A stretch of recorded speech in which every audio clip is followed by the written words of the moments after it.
Hare Krishna, good morning everyone. Myself Aarya Daga. So before starting, I'll ask you all a question that have you ever wondered that how organisms prepare their food? Or plants go to kitchen just like us to prepare their food? Obviously not. So today I'm here to tell you how plants and all the living organisms obtain their food. So we obtain our food by a process called nutrition. What nutrition is? So nutrition is a process by which organisms obtain their food. And we obtain the food and use it for our energy, repairment and growth of our body. So there are mainly two types of nutrition, autotrophic and heterotrophic. So do you know who prepare their food without depending on others? Yes, plants. They prepare their food by their own inside their body with a process called photosynthesis. They obtain other raw materials such as sunlight, water and carbon dioxide and then they prepare their food. What they do have a chemical called chlorophyll which helps them to trap sunlight and then follow the process of photosynthesis. So the best example for this is green plants.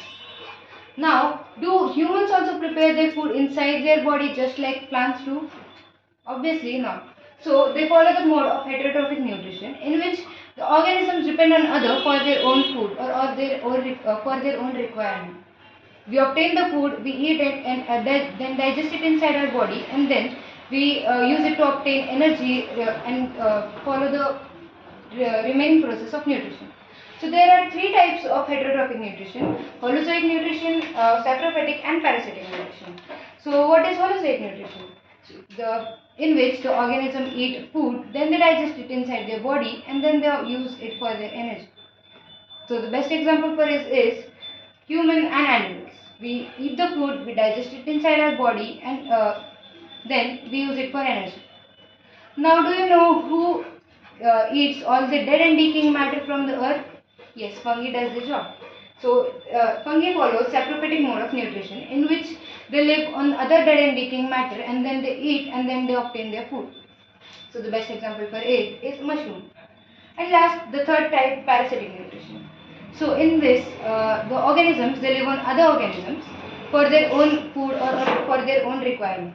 Here the host is harmed while following the process. But in saprophytic, no host is harmed as the organism or the matter is dead. So the best example for the parasitic nutrition is lice and tapeworm.